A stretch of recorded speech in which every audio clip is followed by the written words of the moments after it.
सरोज और उसका परिवार बिल्कुल अनुशासन में रहने वाला नहीं था। वो अपने बेटे के लिए अपने परिवार की तरह ही एक लड़की ढूंढ रही थी। लेकिन सरोज के घर में कोई आम लड़की नहीं बल्कि एक पुलिस बहू आती है।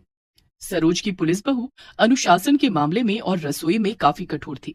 आइए अब देखते हैं कि आखिर कैसे पुलिस बहू अपने रहन सहन और रसोई से सरोज और उसके परिवार की जिंदगी बदल देगी।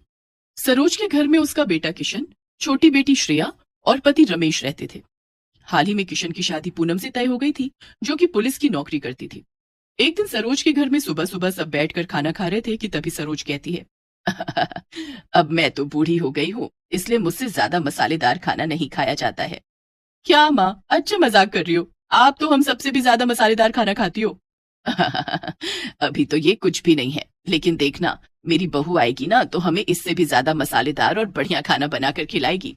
हाँ मम्मी, मैं तो भाभी के घर में आने के लिए बहुत खुश हूँ। जल्दी से भैया की शादी हो और भाभी घर आए। क्या आप लोग भी मेरी शादी की बात लेकर बैठ गए?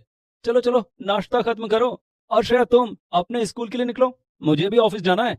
जल्दी करो वरना तुम्हें स्कूल नहीं छोड़ूंगा। हर दिन देर से उठती हो और लेट कर देती हो। बस बस भैया, हो गया मेरा नाश्ता, चलो। अरे श्रेया बेटा, टिफिन नहीं ले जा रही? और किशन तुम्हारा टिफिन कहाँ है? हाँ, वो आज मैं देर से उठी ना तो कुछ बना ही नहीं पाई। ये लोग अपने ऑफिस और स्कूल की कैंटीन से खा लेंगे कुछ। हाँ और क्या पापा, कैंटीन में बहुत मजेदार समोसे मिलते हैं। वाह वाह वाह, याद करके मुंह में पानी आ रहा है। श्रेया अब बातें मत कर, जल्दी कर, चल। किशन और श्रेया चले जाते हैं और सरोज और रमेश भी अपने काम में लग जाते हैं। ऐसे ही कुछ दिन बीत जाते हैं और किशन की शादी हो जाती है। शादी करके किशन पूनम को घर लेकर आता है। आओ आओ बेटा, ये तुम्हारा नया घर है, अब तुम्हें ही यहाँ सब कुछ संभालना है। अपने नए घर की जिम्मेदारी अच्छे से उठाना। जी मम्मी जी। पूनम अपनी सास की बात को कुछ ज्यादा ही दिल पर ले लेती है। अगले ही दिन से पूनम घर में सबको सुबह 5 बजे उठा देती है। अरे क्या हुआ बहू, तुमने हम सबको इतना जल्दी क्यों उठा दिया? माँ जी, वो मैं चाहती थी कि जब तक मैं किचन में आप लोगों का नाश्ता बनाती हूँ तब तक आप लोग कम से कम 2 किलोमीटर वॉक कराइए, या फिर वो सामने जो पार्क है ना वहां जाकर एक्सरसाइज ही कर लीजिए। पूनम की बात सुनकर सभी घर वाले हैरान हो जाते हैं। सरोज पूनम से कहती है, अरे पर बहू, हमारी ये सब करने की आदत नहीं है और सुबह इतनी जल्दी तो हम कभी नहीं उठते। जरा श्रेया को तो देखो, ये अब भी नींद में ही है। पापा, मैं ये सब आप लोगों के भले के लिए कर रही हूँ और आप लोग जल्दी से चाहिए, मुझे बहुत काम करना है और अपनी ड्यूटी पर भी टाइम से जाना है, तो आप लोग देर मत करिए। पूनम का ससुराल में पहला दिन था और उसे कोई उदास नहीं करना चाहता था, इसीलिए सभी लोग पूनम की बात मान लेते हैं और वॉक करने चले जाते हैं। ये सब क्या नाटक है मम्मी? ये सुबह सुबह क्या करना पड़ रहा है? हाँ मम्मी, मुझे बहुत नींद आ रही है। अरे ठीक है ना, नई बहू को पहले ही दिन दुखी करोगे क्या तुम लोग? अरे जो वो कह रही है मान लो, 1-2 दिन में उसका ये जोश खुद ही ठंडा हो जाएगा। वो पुलिस वाली है ना, इसीलिए ऐसी है। चिंता मत करो, सब ठीक हो जाएगा। अभी भागो मेरे साथ। जब सब लौट कर आते हैं और नाश्ता करने बैठते हैं तो सब हैरान रह जाते हैं। अरे ये सब क्या है बहू? हाँ पूनम, मुझे तो लगा था कि तुम हमसे सुबह सुबह इतनी मेहनत करवा रही हो तो जरूर हमें बहुत बढ़िया नाश्ता खिलाओगी, कुछ मसालेदार। लेकिन ये तो सिर्फ दलिया और सलाद है।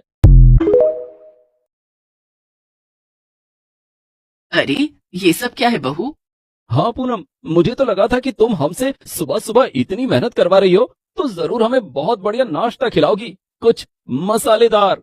लेकिन ये तो सिर्फ दलिया और सलाद है। अरे तो इसमें क्या खराबी है? आपको पता भी है कि सुबह सुबह केवल हेल्दी और हल्का नाश्ता ही करना चाहिए, जैसे फल वगैरह। तो भाभी, क्या आपने चाय भी नहीं बनाई? नहीं श्रेया, चाय सेहत के लिए बहुत खराब होती है, इसीलिए मैंने चाय की जगह ग्रीन टी बनाई है। और साथ में अगर किसी को ग्रीन टी ना पीनी हो तो वो नींबू पानी पी सकता है। ये सब सुनकर सरोज, श्रेया, किशन और रमेश सब के सब हैरान रह जाते हैं, पर कोई कुछ नहीं कहता। सबको लगता है कि ये 1-2 दिन की बात होगी। श्रेया और किशन तैयार होकर ऑफिस जाने लगते हैं कि तभी पूनम दोनों को रोक देती है। अरे आप दोनों बिना टिफिन लिए ही ऑफिस जा रहे हैं? हाँ भाभी, हम अक्सर स्कूल और ऑफिस के कैंटीन में ही लंच कर लेते हैं। वहाँ के समोसे बहुत अच्छे होते हैं, कहो तो आपके लिए भी आज लेकर आऊंगी। नहीं नहीं नहीं श्रेया, तुम नहीं जानती, मगर ये कैंटीन में बहुत बुरी तरह से खाना बनाया जाता है और इसीलिए अक्सर बच्चों को और बड़ों को पेट में दर्द रहता है। देखो ये लो, मैंने तुम दोनों के लिए टिफिन बना दिया है। इसमें क्या है पूनम? इसमें सलाद, रोटी, सब्जी और साथ में इस बोतल में मट्ठा है। ये आपकी सेहत के लिए अच्छा रहेगा।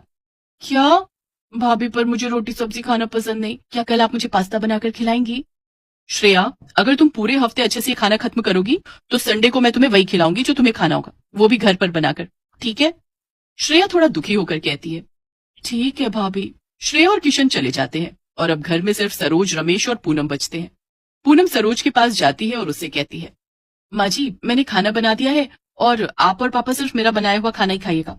और पापा के लिए मैंने कम चीनी और नमक वाला खाना अलग बनाकर रखा है, और शाम को भी मैं जल्दी आकर खाना बना दूंगी। और हाँ, एक और बात, अब से रात का खाना हम सब 7 बजे ही करेंगे, और दिन में भी आप 12 बजे खाना खा लीजिएगा। क्या? पर बेटा, हमें रात में देर में खाना खाने की आदत है और दिन में भी। नहीं नहीं माँ जी, अब से आप सबको मेरी बात सुननी ही पड़ेगी। हमें पुलिस की ट्रेनिंग के दौरान सिखाया जाता है कि हेल्दी रहने के लिए कितने समय खाना खाना चाहिए, और आप सबको भी अब वही फॉलो करना पड़ेगा। पूनम इतना कहकर अपनी ड्यूटी के लिए चली जाती है। उधर सरोज और बाकी घर वालों को लग रहा था कि ये सिर्फ 1-2 दिन की बात है, लेकिन पूनम सबको ही रोज सुबह उठा देती है और एक ही समय पर सबको खाना देती। यही नहीं, पूनम बिना मिर्च मसाले वाला खाना बनाती थी और तेल भी बहुत कम इस्तेमाल करती थी। रविवार का दिन था और सभी सो रहे थे, लेकिन फिर से पूनम सबको जल्दी उठा देती है। इस बात पर किशन और घर में बाकी सबको गुस्सा आ जाता है। अरे पूनम, आज तो संडे है, आज तो हमें देर तक सोने देती।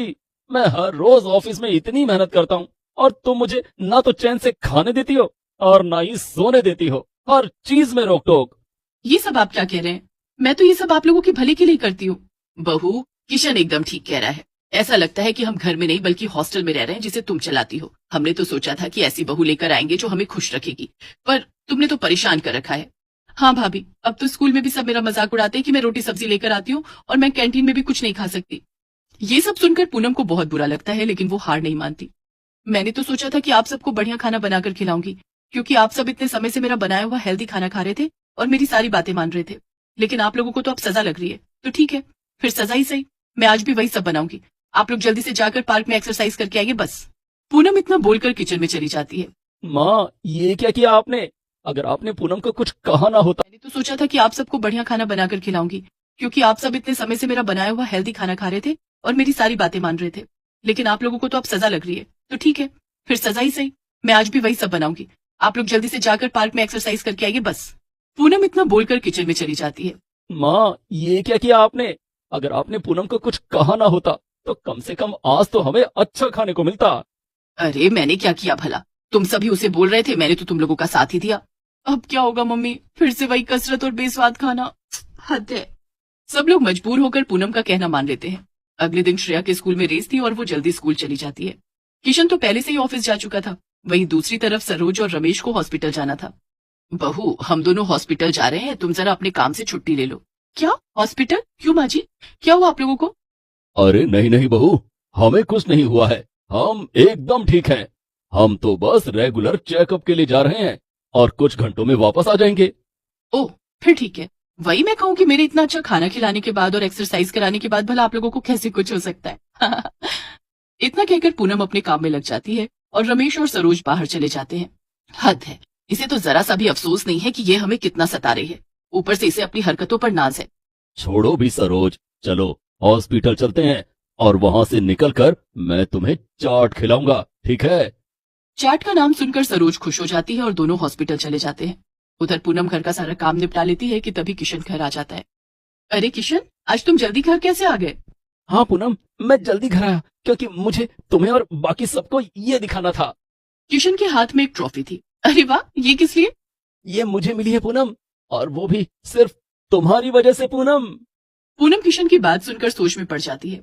तभी पीछे से श्रेया, सरोज और रमेश भी आ जाते हैं। अरे वाह भैया, आपको भी ट्रॉफी मिली और मुझे भी मिली। वाह वाह, घर में 2-2 ट्रॉफी। अब बताओ भी कि आप लोगों ने ये कैसे जीती?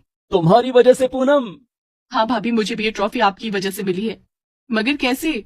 मैंने एक भी दिन ऑफिस की छुट्टी नहीं की क्योंकि मैं एक भी दिन बीमार नहीं पड़ा, और इसीलिए मुझे एम्प्लॉय ऑफ द मंथ का अवार्ड मिला है। और मैं आज रेस में जीत गई। मैं फर्स्ट आई, इसीलिए मुझे ये ट्रॉफी मिली। ये सब आपकी वजह से हुआ है भाभी। आपने मुझे इतने दिन इतना हेल्दी खाना खिलाया और इतनी कसरत कराई, इसीलिए मैं आज रेस में जीत पाई। अरे वाह, ये तो बहुत ही खुशी की बात है। लेकिन इसमें मैंने ज्यादा कुछ नहीं किया। आप लोगों ने खुद मेहनत की और इसीलिए आपको सफलता मिली। मैंने तो बस आपका साथ दिया। नहीं बहू, ये सब कुछ तुम्हारी वजह से हो पाया है। हम लोग हॉस्पिटल गए थे अपने चेकअप के लिए, और वहां भी हमारी बीपी, शुगर सब कुछ एकदम अच्छा आया है। हमारी सेहत को ठीक करने वाली तुम ही हो। हाँ बहू, हम सब ने बेवजह ही अपनी बहू को इतना गलत समझा, लेकिन असलियत में तुम्हारे अनुशासन और रसोई की वजह से ही आज हम सब इतने स्वस्थ हैं। अब हम पूरा मन लगा के रोज कसरत करेंगे और अच्छा खाना भी खाएंगे। अरे वाह, ये तो सच में बहुत खुशी की बात है। लेकिन इतनी खुशी का मौका है तो आज हलवा तो बनता ही है। आप सब रुकिए, मैं अभी आपके लिए देसी घी का हलवा बनाकर लाती हूँ। सभी लोग खुश हो जाते हैं और साथ में हलवा खाते हैं।